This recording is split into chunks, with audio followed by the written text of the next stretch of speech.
artisanship, and I think it's really special that there is somebody who can find a way to bring that to the elite and to the cities and to the sort of to high fashion.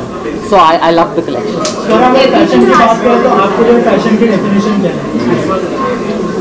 मेरे लिए fashion की definition है कि fashion एक बहुत डरावनी चीज़ है जो मेरे जैसे झल्लों को बहुत वक्त लग गया समझने में। मैं जब पहले बॉम्बे आई थी तो मैं सीधे कॉलेज से आई थी और मैं बहुत ही गंदी झोला लटकाए हुए जीन्स और फटे हुए चप्पल और कुर्ता पहन के ऐसे टाइप की स्टूडेंट थी। तो मेरे को एक्चुअली फ़ैशन सीखना पड़ा। मैं मैगजीन से, जैसे हम ट्यूशन में मैथ्स की बुक्स पढ़ते थे तो मैं जैसे वोग और हार्पर्स बाजार और ये पढ़ के सारे टर्म सीखती थी।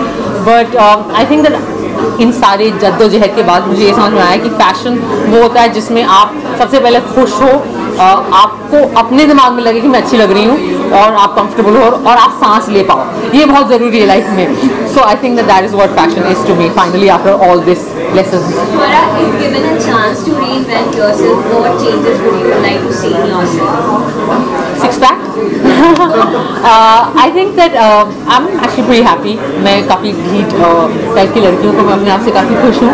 बट I think कि अगर मेरे अंदर थोड़ा और डिसिप्लिन आ सकता था और सुबह उठने की क्षमता अगर आ जाती मेरे अंदर तो मैं काफ़ी खुश होती अपने आप से। There's this one particular controversy that's raging right now in terms of moral policing, which affects all of us personally. Yes. A right to privacy has been breached time and again. What do you have to say? I think that you're referring to the incident that happened in Mud Island, where some policemen stormed couples who were in hotel rooms. I think it's shameful. I think इसमें कोई दो राहें नहीं है और इसमें कोई हिचक भी नहीं होनी चाहिए।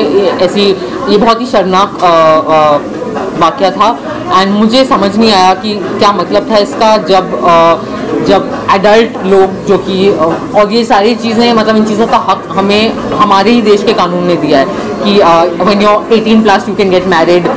Supreme court and high court अब लिव इन रिलेशनशिप्स को लीगल मानते हैं। तो आई डोंट अंडरस्टैंड कि क्या हुआ था ये एंड मुझे लगता है कि ये बहुत गलत हुआ जो भी हुआ। एंड एज सिटीजन्स आप अगर आपके साथ ही हो रहा है या आपके दोस्तों के साथ हो रहा है तो हमें डेफिनेटली प्रोटेस्ट करना चाहिए ऐसी चीज़ों के बारे में। और अब जब मैं पुलिस स्टेशन जाऊंगी आगे किसी कंप्लेंट के लिए तो thank you, I will get in lot of trouble.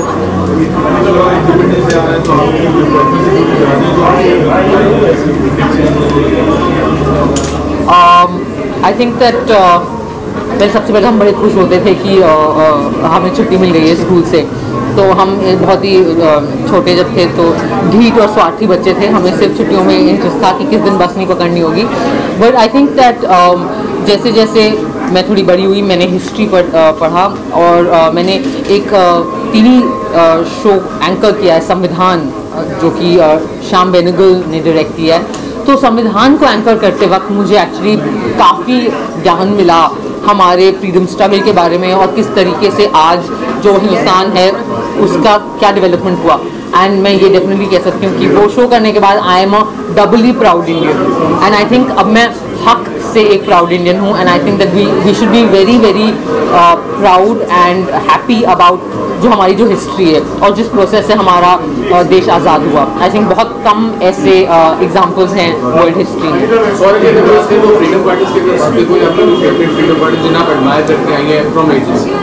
Hero heroine हुई ना उन फेवरेट फ्रीडम फाइटर क्या होता है जितने भी लोगों ने फ्रीडम में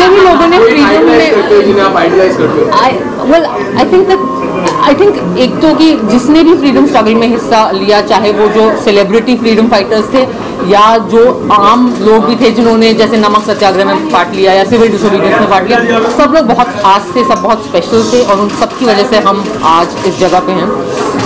but I think I definitely admire Bhagat Singh a lot. इतनी कम उम्र में इतनी अच्छी समझ और इतने brave, and Gandhi ji of course. Hi दोस्तों, मेरी तरफ से स्वरा भास्कर की तरफ से आप सबको very happy and proud independence day. Thank you.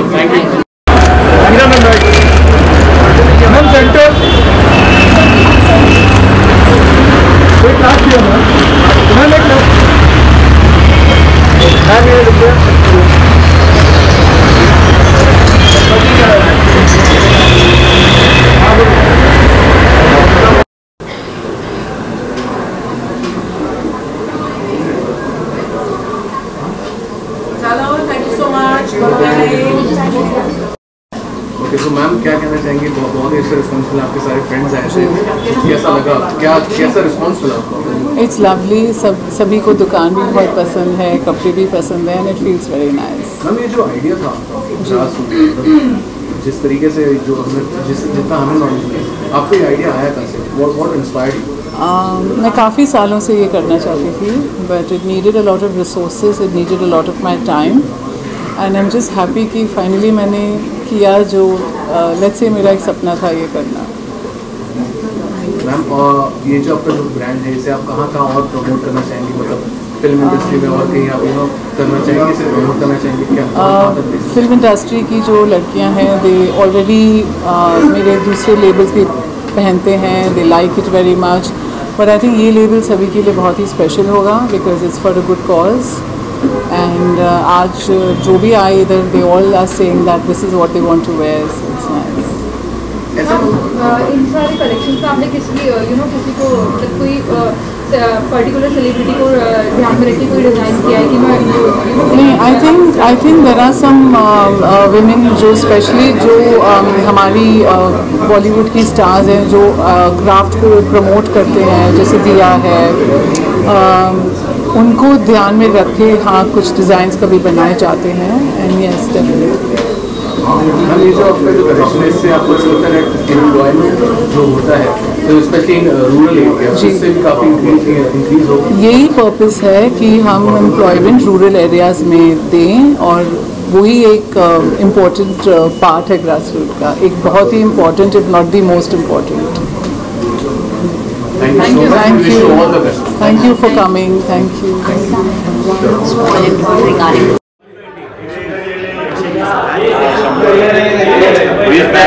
माझ्या बॅगेत पैसे नीचे